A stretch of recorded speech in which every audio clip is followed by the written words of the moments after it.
नमस्कार सभी सम्मानित केंद्रीय कर्मचारी, राज्य कर्मचारी और पेंशन भोगियों के आपके अपने भरोसेमंद YouTube channel government employees times के फ्रेश वीडियो में एक बार फिर से हार्दिक स्वागत है। यूपीएस की तरह वेतन आयोग पर फैसला लेगी मोदी सरकार, वेतन भत्तों और पेंशन में होगी जबरदस्त बढ़ोतरी। यूपीएस यूनिफाइड पेंशन स्कीम के बाद मोदी सरकार का अगला मास्टर स्ट्रोक 8वां वेतन आयोग। दिवाली से पहले देश भर के 52 लाख से अधिक केंद्रीय कर्मचारी और 68 लाख से अधिक पेंशन भोगियों की सैलरी और पेंशन में बम्पर बढ़ोतरी। केंद्रीय कर्मचारियों की मौज, साथ में पेंशनर्स को मिला पेंशन बढ़ोतरी का तोहफा। पेंशन में रिवीजन के आदेश जारी, साथ ही देंगे पेंशन बढ़ोतरी से जुड़ी 3 अलग अलग महत्वपूर्ण इन्फॉर्मेशन। यदि जानकारी पसंद आई तो वीडियो को लाइक कीजिएगा।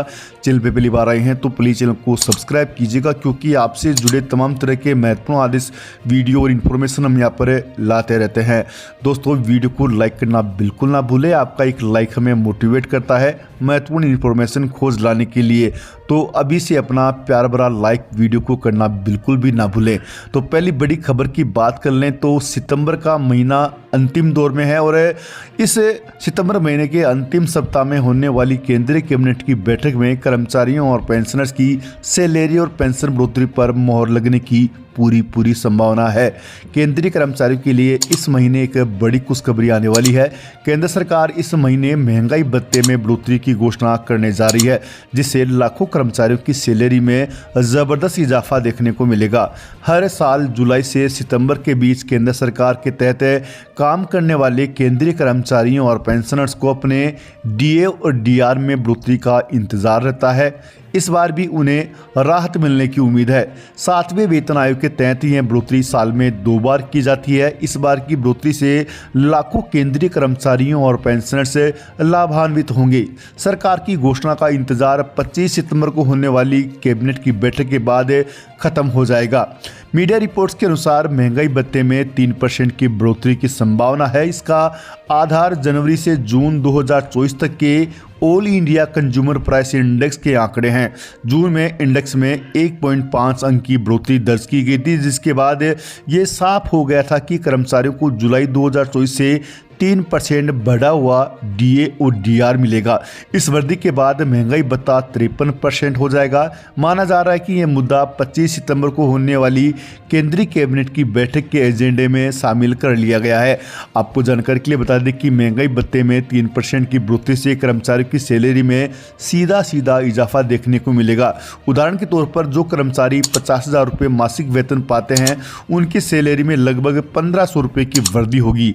यह बढ़ोतरी से केंद्र सरकार के लाखों कर्मचारियों को राहत मिलेगी, खासकर बढ़ती महंगाई के समय। और वैसे भी आने वाले समय में दिवाली है, तो दिवाली पर और भी तोहफे केंद्रीय कर्मचारियों और पेंशनर्स का इंतजार कर रहे हैं। इससे पहले जनवरी 2024 में केंद्र सरकार ने केंद्रीय कर्मचारियों का डीए 4% बढ़ाया था, जिससे महंगाई भत्ता 50% तक पहुंच गया था। उस समय भी कर्मचारियों और पेंशनर्स को काफी राहत मिली थी। डीए और डीआर की बढ़ोतरी आमतौर पर 1 जनवरी और 1 जुलाई से लागू होती है, लेकिन इसकी घोषणा बाद में की जाती है। इसलिए कर्मचारियों और पेंशनर्स को पिछली अवधि का बकाया डीए एरियर का भी भुगतान किया जाता है। अगली बड़ी खबर की बात कर ले तो देश भर के 1 करोड़ से ज्यादा केंद्रीय कर्मचारी और पेंशनर्स को मोदी सरकार यूपीएस की तरह 8वें वेतन आयोग की सौगात दे सकती है और इसे मास्टर स्ट्रोक करार दिया जा रहा है। आपको जानकारी के लिए बता दें कि देश भर के 1 करोड़ से ज़्यादा केंद्रीय कर्मचारियों और पेंशनर्स के वेतन भत्तों और पेंशन में संशोधन हेतु दिवाली से पहले केंद्र की मोदी सरकार 8वें वेतन आयोग की सौगात दे सकती है। कर्मचारी संगठनों द्वारा लंबे समय से 8वें वेतन आयोग की डिमांड केंद्र सरकार से की जा रही है, लेकिन सूत्रों से मिली जानकारी के मुताबिक जिस प्रकार से यूपीएस यानी यूनिफाइड पेंशन स्कीम का तोहफा केंद्रीय कर्मचारियों को दिया गया है, उसी तरह से अचानक 8वें वेतन आयोग की सौगात मोदी सरकार दे सकती है, जिससे कर्मचारियों की सैलरी और पेंशन में जबरदस्त बढ़ोतरी देखने को मिलेगी। संभावना जताई जा रही है कि आने वाली दिवाली से पहले केंद्र की मोदी सरकार 8वें पे कमीशन का गठन कर सकती है। यदि केंद्र सरकार के द्वारा 8वें पे कमीशन का गठन कर दिया जाता है तो 12 से 15 महीनों में समिति अपनी रिपोर्ट केंद्र सरकार को सौंपेगी, जिसके बाद 1 जनवरी 2026 से देश भर के 1 करोड़ से ज़्यादा केंद्रीय कर्मचारियों और पेंशनर्स को 8वें वेतन आयोग का लाभ मिलना प्रारंभ हो जाएगा। आपको जानकारी के लिए बता दें कि यदि केंद्र सरकार के द्वारा 8वां पे कमीशन लागू किया जाता है तो सैलरी और पेंशन में ज़बरदस्त बढ़ोतरी होगी। वहीं न्यूनतम वेतन और न्यूनतम पेंशन में भी बढ़ोतरी देखने को मिलेगी। वर्तमान में केंद्रीय कर्मचारी का न्यूनतम वेतन 18,000 रुपये है और न्यूनतम पेंशन 9,000 रुपये है। 8वें पे कमीशन के लागू होने के बाद न्यूनतम वेतन 18,000 रुपये से बढ़कर 34,560 रुपये होने की उम्मीद है। वहीं पेंशन भी 9,000 रुपये से बढ़कर 17,300 रुपये होने की उम्मीद है। वहीं आपको जानकारी के लिए बता दें कि केंद्र सरकार के द्वारा 8वां पे कमीशन लागू किया जाता है तो केंद्रीय कर्मचारियों का फिटमेंट फैक्टर भी बदल जाएगा। फिलहाल केंद्रीय कर्मचारियों का फिटमेंट फैक्टर 2.57 है, जो कि आगे बदलकर 1.92% हो सकता है। वहीं अगली बड़ी खबर की बात कर ले तो देश भर के 1 करोड़ से ज़्यादा पेंशनर्स के लिए अच्छी खबर निकल के सामने आ रही है। नई दिल्ली के विज्ञान भवन में पेंशनभोगी संगठनों की एक महत्वपूर्ण बैठक आयोजित की गई, जिसमें केंद्रीय मंत्री डॉक्टर जितेंद्र सिंह और डीओपीटी के प्रतिनिधि मंडलों ने भाग लिया। इस बैठक का उद्देश्य पेंशनभोगियों की समस्याओं और मांगों पर चर्चा करना और उनके समाधान हेतु उचित निर्णय लेना था। बैठक के मिनट्स जारी कर दिए गए हैं और इससे सभी पेंशनभोगी संगठनों के प्रतिनिधियों को भेज दिया गया है। तो आपको बता दें कि इस बैठक में क्या क्या महत्वपूर्ण निर्णय लिए गए। इस बैठक में सबसे बड़ा निर्णय कम्यूटेशन बहाली पर लिया गया।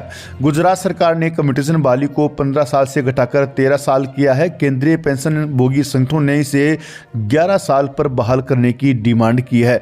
आपको जानकारी के लिए बता दें कि नॉन सीजीएच क्षेत्रों में रहने वाले पेंशनधारकों के फिक्स्ड मेडिकल अलाउंस को 1,000 रुपये से बढ़ाकर 3,000 रुपये करने की डिमांड की गई है। स्वास्थ्य एवं परिवार कल्याण मंत्रालय ने कहा कि 7वें वेतन आयोग की सिफारिशों के अनुसार 1 जुलाई 2017 से फिक्स मेडिकल अलाउंस 1,000 रुपये कर दिया गया है। फिलहाल इसे बढ़ाने का कोई विचार नहीं है, लेकिन पेंशनभोगी संगठनों ने पुनर्विचार की मांग की है, इसलिए यह मामला अभी विचाराधीन है। वहीं अगली बड़ी खबर की बात कर ले तो रिटायर्ड कर्मचारियों के लिए बड़ी खबर निकल के सामने आ रही है। 2006 के पहले रिटायर हुए पेंशनभोगियों के लिए एक खुशखबरी आई है। अब उनकी पेंशन में भेदभाव समाप्त करते हुए सरकार ने उनकी पेंशन में वृद्धि के आदेश जारी कर दिए हैं।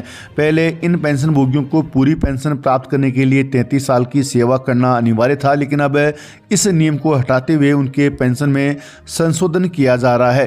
33 साल की सेवा का नियम अब समाप्त कर दिया गया है। वहीं राजस्थान सरकार की ओर से देश भर के लाखों राज्य पेंशनभोगियों को बड़ी खुशखबरी मिली है। 70 साल की उम्र पार करने पर उन्हें 5% एक्स्ट्रा पेंशन देने का फैसला किया था और उसके आदेश वित्त विभाग की तरफ से जारी कर दिए गए हैं, जिसके बाद 5% पेंशन बढ़ोतरी का रास्ता साफ हो गया है। वहीं 75 साल की आयु पर उन्हें 10% बढ़ी हुई पेंशन के साथ भुगतान किया जाएगा।